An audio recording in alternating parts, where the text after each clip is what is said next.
In the 1600s, when Naples were experiencing its golden age, it was known as the most fertile plain in the world. In the past 20 years, however, Naples and the Campania district have had new nicknames: Land of Poison, Triangle of Death, Land of Fires. The latter, of course, refers to the region of Campania where toxic wastes have been illegally burned and buried in a systematic fashion since the late 1980s. This is environmental sabotage of a grand scale. From 1994 to 2008, the region of Campania in southwest Italy existed under a formal state of emergency declared due to the saturation of regional waste treatment facilities.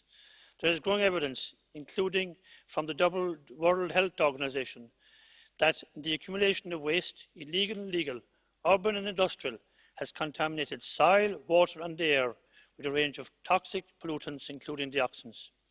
It has even emerged that the United States Navy, whose European command is based in Naples, conducted a $30 million study from 2008 to 2011 into local air, soil and water.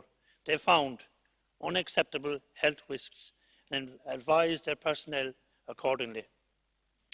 Throughout all the research, a high correlation between incidence of cancer, respiratory illnesses and genetic malformations and the presence of industrial and toxic waste landfills has been found. Reported cases include women getting breast cancer unusually early, men developing lung cancer despite never having smoked, and children born with Down syndrome to comparatively young mothers. All this is very, very worrying. Many people say that the catalyst for this catastrophe is illegal trade. The hazardous waste is a byproduct of tax dodging in a country with one of the highest levels of evasion in Western Europe. Businesses massaging their income had to mask the scale of their activities, and that meant hiding huge amounts of hazardous waste. And yet, some people's solution to this is to blame the European Union, and above all the Commission.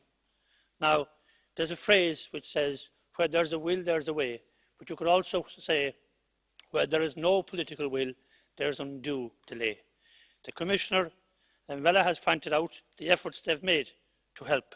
The European Court of Justice fined Italy 40 million, which they paid in 2015, again another 40 million in late 2015, and again 20 million, and as has been mentioned, 120,000 daily.